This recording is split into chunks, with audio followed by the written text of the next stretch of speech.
আমরা এটাও বলা যায় না রূপ গোস্বামী যা করতে পারেন সে প্রবাদ করে দেখিয়েছে, এভাবে কথাটা বলা উচিত বলা উচিত।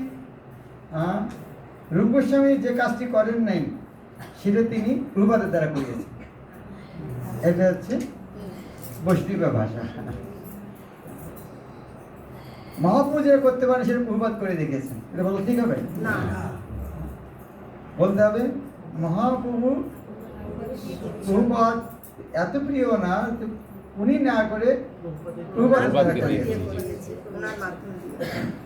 সেরকম ক্ষেত্রে আমরাও মন্দিরে যে আজকাল কি অনেক সময় কি দেখা যাচ্ছে, আমরা অনেক সময় শাস্ত্রে গুরুর মহিমা সব জায়গায় বেদে গায়,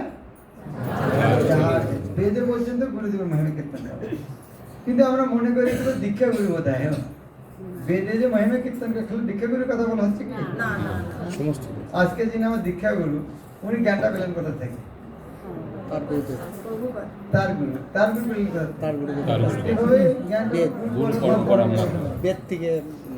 তাহলে আমাদের এর মাধ্যমে আমরা গুরু পর্ব সবাইকে, গুরু পরম্পরার অন্যান্য বৈষ্ণবেরাও তাদের প্রতিও আমরা, যেমন আমরা অনেকে গ্রন্থ প্রচার করতে যাচ্ছি, ওদেরকে শিষ্য বানানোর জন্য যাচ্ছে কি? তাহলে আমরা সাহায্য করছি কিনা তাদের? ওইরকম ভাবে অন্য অনেকে আমাদেরকে সাহায্য করছে, তাহলে তারাও আমাদের গুরু। কম মাত্রায় বেশি মাত্রায়, চন্দ্রের কাছে ঋণী, সূর্যের কাছে ঋণী, বাতাসের কাছে ঋণী, কতজনের কাছে ঋণী। সেভাবে আমাদের অনেক অনেক গুরু আছে।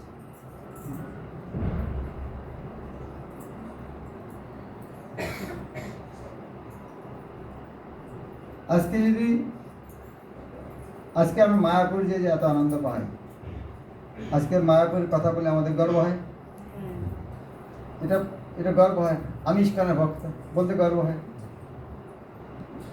আমেরিকাতে আমাদের ইস্কনের ভক্তরা এই করেছেন বলতে গর্ব হয়, আমরা আমাদের পরিচয় দিই। তো আমরা তাদের সুবিধাগুলো উঠাচ্ছি, তাদের সুবিধা ভোগ করছি, তাদেরকে গুরুরূপে মানছি না, অপরাধ হবে কিনা? তাদের তো সুফল আমরা পাচ্ছি। আজকে তোমরা ধরো আমাকে গুরুরূপে স্বীকার করছো, আমি ইস্কনের সারা জগতে কৃষ্ণ ভক্তি প্রচারে আমার দান কতটুকু? নগণ্য শব্দের অর্থ কি? গণনা করার মধ্যে নেই। গণ্য, গণ্য অর্থাৎ গণনা করা, গণনার মধ্যে আসবে না কি সেবা করেছে। তাহলে এত বড়, এত জগতে এত যে কৃষ্ণ ভক্তি প্রচার হয়েছে, যাকে আমি গুরুরূপে স্বীকার করছি, তার অবদান নগণ্য। তাহলে যাদের গণ্য, যাদের অবদান, তাদেরকে আরো কত সম্মান করা হচ্ছে। এরা যদি না করা হয় তাহলে অপরাধ হবে। আজকে পাশ্চাত্যে গিয়েছে, পাশ্চাত্যে না গেলে কি ভক্তি প্রচার শুরু হতো? তো পাশ্চাত্যের ভক্তরা যারা প্রভুপাদকে সাহায্য করছেন ইস্কন স্থাপনা করার জন্য, তারা আমাদের শিক্ষাগুরু কিনা? তাদেরকে আমরা চিনি না। চৈতন্য যখন পড়ি তখন তাদের পার্শ্বদেরকে নাম উচ্চারণ করি, তাদের প্রণাম করতে ইচ্ছা করে না? কি মনে হয় যে কেন ওই সময় জন্ম হয়নি, তাদের দর্শন করতে পারত? অনুরূপভাবে প্রভুপাদের সংস্থা, প্রভুপাদকে যারা সাহায্য করেছেন তারাও এরকম প্রশংসা বা সম্মানের দাবিদার। যেটা আমি বলতে চাচ্ছি যে দীক্ষার মাধ্যমে ইস্কনের সঙ্গে যুক্ত হচ্ছে, যুক্ত থাকতে হবে, এই স্ট্রাকচারটা মেনে নিতে হবে। তোমাদেরকে কেউ ভক্ত বানাচ্ছে, যেমন গোবিন্দ ঘোষ ভক্ত বানাচ্ছে, আজীবন তোমরা ঋণী থাকবে তার কাছে, কিন্তু ওনার একজন অথরিটি আছে মন্দিরে, টেম্পল প্রেসিডেন্ট। যেহেতু তোমরা সাহায্য করছো গোবিন্দ ঘোষ প্রভুর কাছ থেকে, উনি সাহায্য পাচ্ছেন ওনার অথরিটির কাছ থেকে। তোমাদের এমন আচরণ করা উচিত নয় যে গোবিন্দ ঘোষ প্রভু তোমরা এরকম করে তার অথরিটি ওনার প্রতি নারাজ হবে। তোমরা এমন শিক্ষা দিয়েছো তোমাদের শিষ্যদেরকে, আমাকে চেনে না, সে তোমাকে গুরু বানিয়েছে, তাহলে এটা ওনার জন্য তোমরা অপরাধ হলো কি না? উনি তো তোমাদেরকে গুরু হওয়ার জন্য বর্তমান হচ্ছে, উনি প্রভুপাদের কাছে নিয়ে যাবে, এই কাজটাতে তোমরা সাহায্য করো। উনি প্রচার করছেন, তোমরা তার প্রচারে সাহায্য করো। ইস্কনকে শক্তিশালী করো। আমরা সারা দুনিয়াতে করতে পারবো না,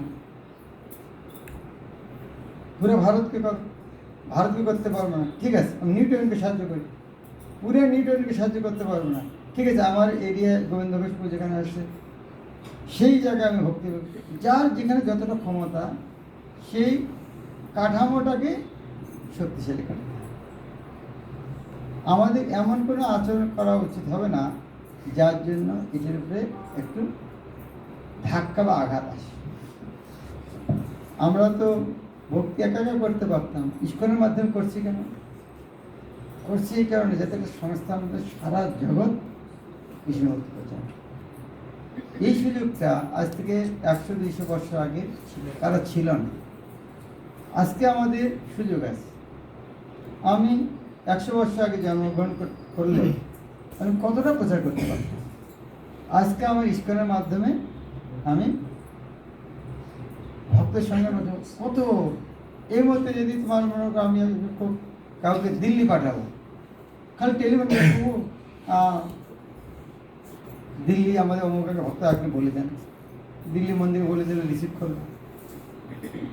তাহলে এই যে সংস্থার ফলে কত লাভ হচ্ছে। এখন এই সংস্থাটা সারা জগৎ কৃষ্ণ ভক্তি প্রচার করবে, সেটা হয়তো আমরা আমাদের চোখে পুরোটা দেখে যেতে পারবো না, কিন্তু দেখতে পাচ্ছি যেভাবে বিস্তার হচ্ছে। দীক্ষা নেওয়ার মাধ্যমে আমরা ইস্কনকে শক্তিশালী করি। এই কথাটার জন্য আমরা যেন ভুলে না। ইংরেজিতে কথা আছে যে আমি কোন একটা দলের সমস্যার কারণ হবো না, সমাধানের কারণ হবো। এখন মাতাজিরা ফুলে মেলা বানাচ্ছে, প্রেসিডেন্টকে প্রতিদিনই মিটিং করতে ওদেরকে নিয়ে। অমুক মাতাজি বলছে রাধারানী মালা আমি কাউকে বানাতে দেবো না, অমুক বলছে মদন মোহনের মালটা আমি অন্য কাউকে বানাতে দেবো না। এই ঝগড়াটা থামানোর জন্য প্রেসিডেন্ট প্রতিদিন মিটিং করতে হবে? আমাদের কাজটা কি? আমার এমন কাজ করতে হবে যেন এইরকম ঝগড়া সমাধান করার প্রেসিডেন্টকে যেন সময় নষ্ট করতে না হয়।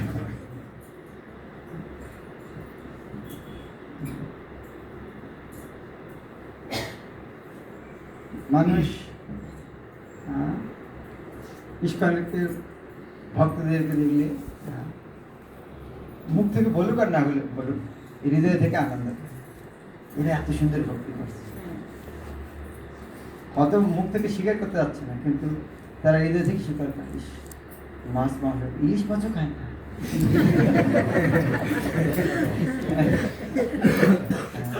চা পিয়েছে, সকাল সকাল উঠে স্নান করে, প্রতিদিন ধোয়া কাপড় পরে। এই যে জিনিসগুলি কে শেখালো আমাদের? একদিন দুদিনে তো শিখিনি। যেমন আমাদের প্রতিদিন যে উঠতে হবে সকালে, প্রথম দিনে দিকে বুঝতে পারছি, কিন্তু পরে সকালে উঠতে হবে, প্রতিদিন ধোয়া কাপড় পরতে হবে। কারা কারা প্রতিদিন ধোয়া কাপড় পরে? এটা কি আগে করতাম কোনোদিন? তাহলে এই যে প্রতিদিন ধোয়া কাপড় করতে হবে, আগে প্রতিদিন কাপড় ধোবো কি করে? এটা একটা কল্পনা, প্রতিদিন ধোয়া কি করে হবে, কিন্তু এখন হয়ে যাচ্ছে।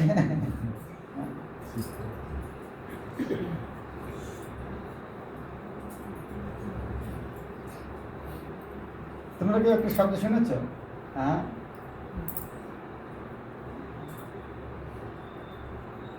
বার্থডে নাম শুনছো? বার্থডে কি? জন্মদিন। বার্থ না, বার্থ মানে বাদ দিতে এগুলো বাদ দিতে বাদ দিতে বাদ মানে স্নান করা। তো বাদ যে মানে চায়না কিছুদিন আগে মাঝখানে এক ভক্ত আছে, ওখানে এত ঠান্ডা, মাসে 1-2 দিন যদি একটু রোদটা ওঠে তো ওই দিনে উৎসাহ হচ্ছে বাদ দিয়ে আজকে স্নান করবো। বাদ বাদ দিয়ে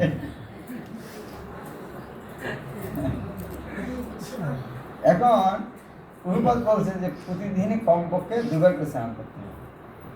কারা 2বার করে স্নান করে প্রতিদিন? তো এই যে 2বার স্নান করতে সময় তো লাগে, সময় হয়ে যাচ্ছে। এই যে জিনিসগুলো আমি শিখলাম কার কাছে? এই হাতে না তো ধরিয়ে শিখেছেন কার? প্রতিদিন তিলক করতে হবে। তিলকটা কি করে 16-12 জায়গায় কয়টা জায়গায় তিলক করতে হয়? দ্বাদশ না তো হয়ে যাবে? হ্যাঁ? দ্বাদশ সঙ্গে বলা কিন্তু ত্রয়োদশ 3-13টা হাতে যে থাকে ওগুলো গামছা অন্যখানে নাম হচ্ছে মাথায় মধ্যে। তখন কি বলা হয়েছে? কাশীদের নাম। এ করার অর্থ কি? এটা এক প্রকার কবচ। কবচ জানা? কবচ মানে কি? কবচ যুদ্ধের সময় লোহা বা স্টিলের জ্যাকেট পরে কবচ। জাদুঘরে দেখা যায়। জাদুঘরে কারা কারা গেছে? কবচ দেখেছেন? লোহার জ্যাকেট, বর্ম, ওটার নাম হচ্ছে কবচ। তো ওই কবচটা পরা থাকলে সুরক্ষা, তীর আসলে লাগবে না। এই তিলক যেটা একবার কবচ পরা। কবচ মানে কি? এখানে ভগবানের মন্দির, ভগবানকে এখানে রাখা আছে। তো কোনো তীর আসলে ভগবান রক্ষা করতে, ভগবান তো পাহারাদার না, সেরকম নয়। পাহারাদার নয়। যখন ভগবানকে বানানো হয়েছে, ভগবানের মন্দির বানানো হয়েছে, ভগবানের মন্দির, তার রক্ষার দায়িত্ব রাখা ভগবান। তাই তিলক করার মাধ্যমে শরীরটাকে কি করা হয়? ভগবানের মন্দির। এই যে ছোট ছোট জিনিসগুলি আমরা এর সংস্থার মাধ্যমে আসার ফলে আমরা শিখতে পারছি। শেখার অন্ত নেই। ভক্তদের যেমন আমরা মালা জপ করছি, ঘড়িকার কাছে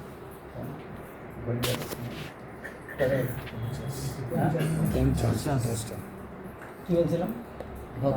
হরিনাম করছি। কারা কারা ভালো হরিনাম করে? হাত উঠাও। কারা কারা ভালো হরিনাম করে?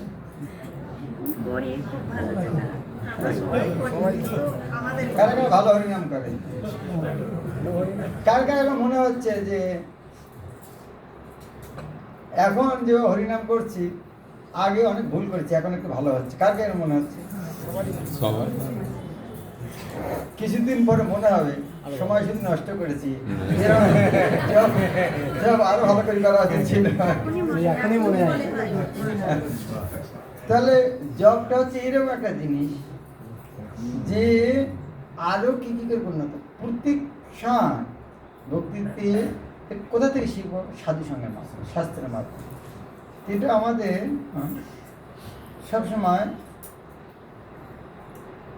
ভক্তিতে উন্নতি করার জন্য আমাদের সাধু সঙ্গের কোনো বিকল্প নেই।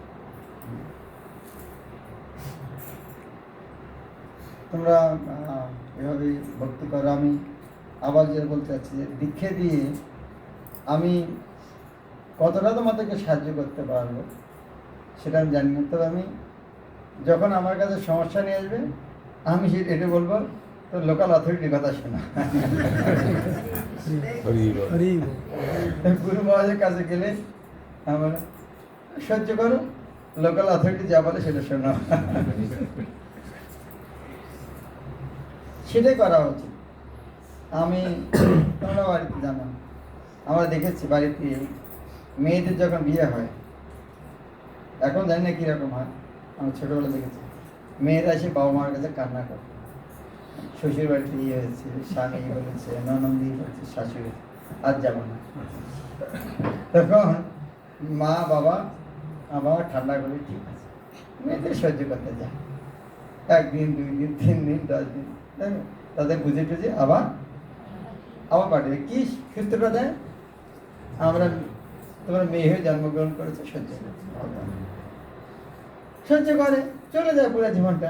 আজকালকার তো সেটা হয় না, আজকাল সহ্য করতে চায়। প্রভুপাদ এটা বলতেন, যে সহে সেরা।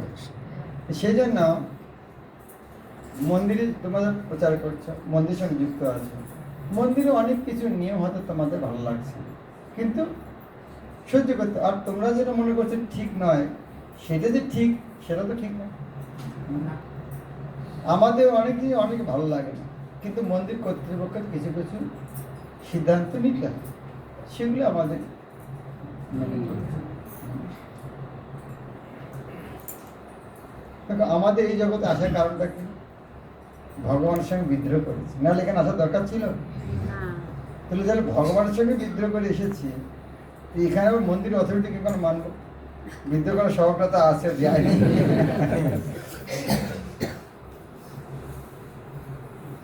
আমাদের যে কর্তৃপক্ষের সঙ্গে যে আমাদের মনোমালিন্য হবে, এটা কিন্তু আসলে তাদের দোষ না, এটা আমাদের রোগ, আমরা মেনে নিতে পারি। সেটা যদি স্বামী মনে করে আমার স্ত্রী দরকার, তো মাথা নিচে করে সরে গেছে। যেমন আলু সিদ্ধ দিয়েছে, লবণ হয়নি, রাগ করে ফেলে দিছে, তো ফেলে দিছে রাগ করে, তখন স্ত্রী চোখটা বড় বড় করেছে, তখন আমি কি করতে, ঠিক আছে আলুটা নিয়ে ধুয়ে খাই।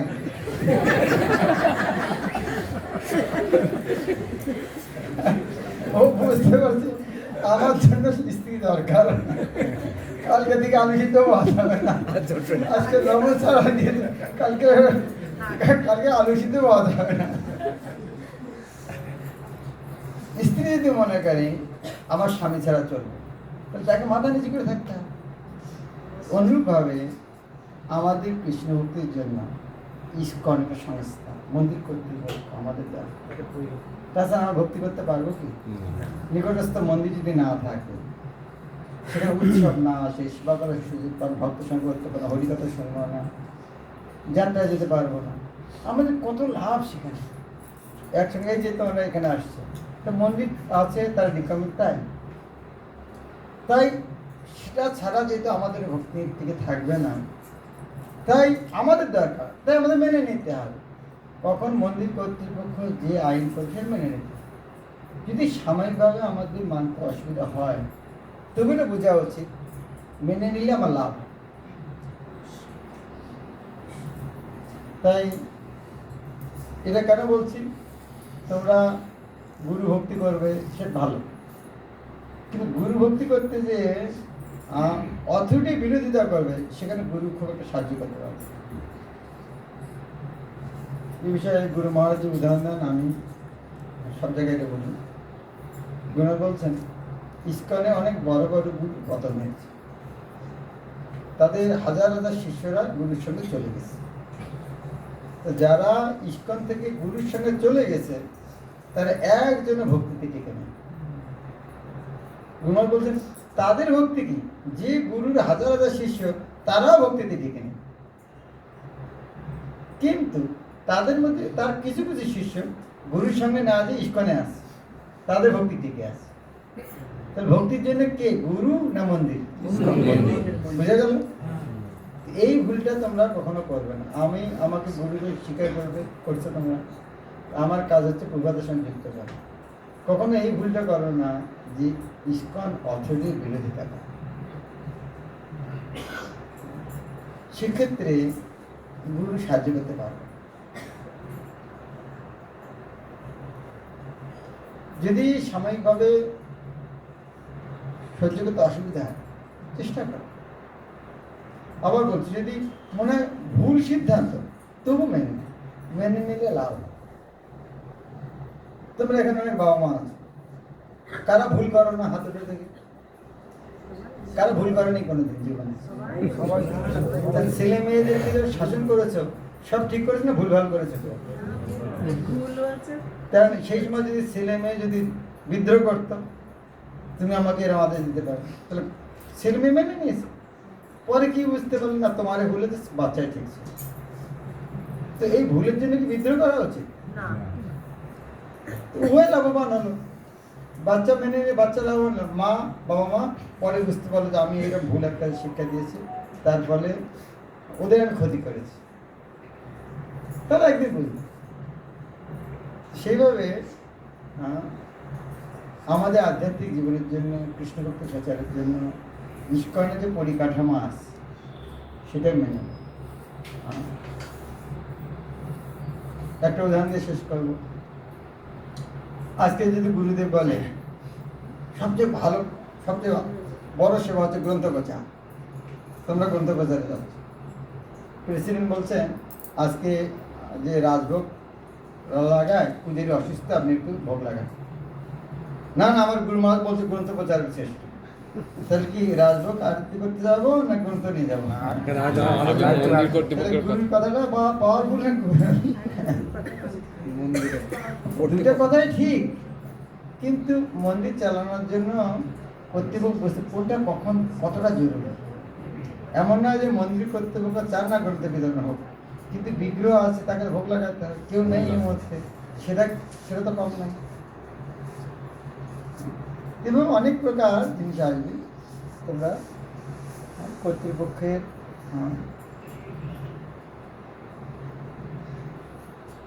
নির্দেশে সেবা করো। আর এরকম মনে হয় যে দীক্ষা নেওয়ার পর আমরা দীক্ষাগুরু সম্পত্তি হয়ে যাই না। আমি আবার বলবো, নিউটন গোবিন্দ ঘোষপুর কথা বলছি, উনি তোমাদের ভক্ত বানাচ্ছেন, আর যত দক্ষিণা ডোনেশন দীক্ষাগুরুর কাছে পাঠিয়ে দিচ্ছে। তাহলে লোকাল মন্দির তোমাদের কতটা সাহায্য করতে পারে? তোমাদের সেই মন্দিরের প্রতি কিন্তু আসক্তি না। তোমাদের সাহায্য করতে হবে নিকটস্থ মন্দির। আমার গুরু সেবা, আমার কাজটা হচ্ছে তোমাদেরকে মন্দির সেবা ভালো করে যুক্ত করে সেবায় যুক্ত হবে। এবং ভগবান যে সব জায়গায় আছেন এটা ঠিকই, কিন্তু ভগবান কৃপা করে বিগ্রহগুলো আমাদের চোখের সামনে আসে। যদি আমরা দেখতে পারি না হৃদয়ে, ভগবান কৃপা করে বিগ্রহ আসে। এবং যার যে নিকটস্থ মন্দির, সেই বিগ্রহকে ভাবতে হবে ইনি আমার হৃদয়ের ভগবান, আমি চোখে দেখতে পারি না জন্য কৃপা করে উনি আমার সামনে আবির্ভূত হয়েছে। তাকে উপাস্য দেব বলে গ্রহণ করা হচ্ছে, উপাস্য দেব বলে জীবনের সর্বস্ব সেখানে অর্পণ করা হচ্ছে।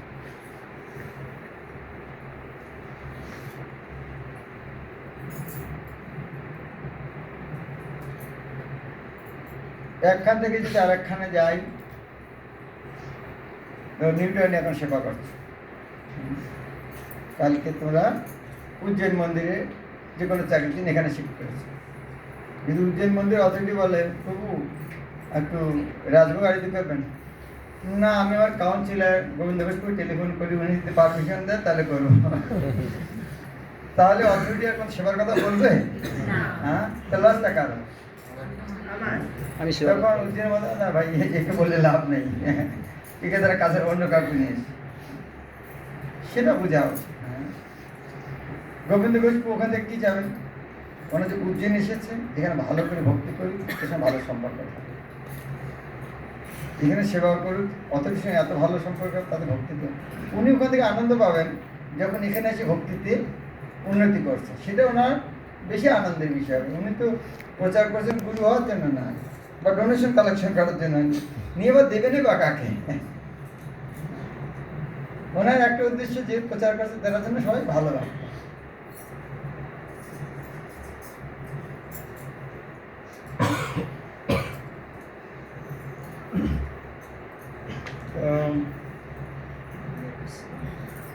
দীক্ষা অনুষ্ঠান সাথে কাল চন্দ্রমৌলি স্বামী মহারাজ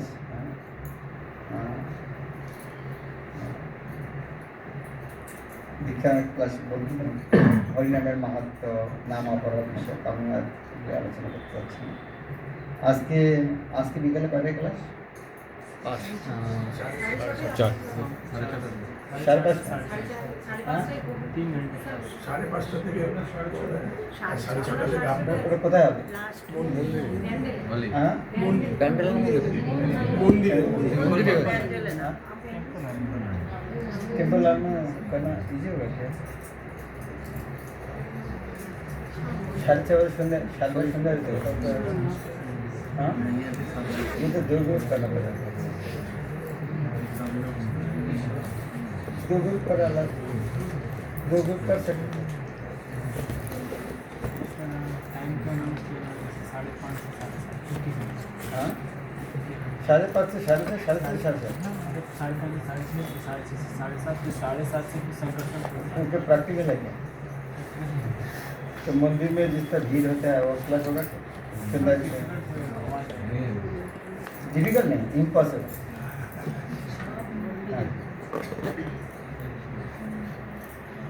जो ग्रुप कर सकते हैं फिर ग्रुपে নোটিশ পাঠিয়ে দেবে कि কোথায় ক্লাসটা কি করবে। हाँ एक कम से 2 ग्रुप करो, क्लास पहले से करते 5:30 बजे इसके पहले क्या करेंगे? 4 से 5 क्लास करना, 4 से 5 4 से 5 5 से 6 45 मिनट्स हाँ नहीं সন্ধ্যার থেকে बाद সংকোচন করে দেবেন। एक करो 4 से 5:15 5:15 से 7 ये 2 क्लास कहाँ करेंगे? मंदिर में? नहीं वो चीज़ कर लेता हूँ वो शायद वाइंड अप कर रहे हैं ना वो तो होगा ही नहीं, वो तो पॉइंट हो गया। यह यदि मंदिर में एक साथ 2 ग्रुप कर सकते, यह एक ग्रुप चलेगा और दूसरा ग्रुप ऑडिटोरियम में कर सकते। 2 ग्रुप में एक मुख्य क्लास दे सकते और सुमंग माधु का क्लास।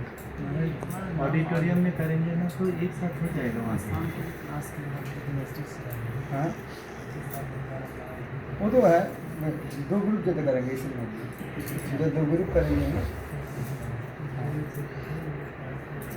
ऑडिटोरियम में एक्सेप्ट कर सकते।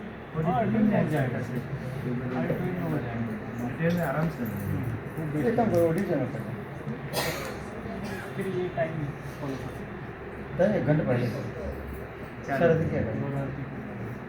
आना जरूरत नहीं, वो है कर वो है ऑडिटोरियम में क्लास करता 4 से 5 दूसरा क्लास 4 से 5 25 से 6 से 7 और संकर्षण को कितना बज गया? 7:30 दिए थे 7:30 बजे मंदिर करते हैं उनको क्लास। 4 क्लास हाँ तो क्या यह करेगा हाँ क्यों नहीं करेगा और करना क्या है? हाँ सारे तो हरी कथा सुनना रिसर्च कम मिलेगा, सारे तो हरी कथा सुनना। मिलेगा नहीं एक ही बार। हाँ दूसरा काम करना क्या?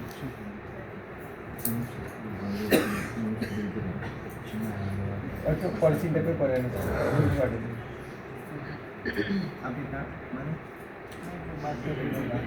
ग्रुप में डाल देंगे बाद में अभी नहीं है। কারো কিছু বলার আছে?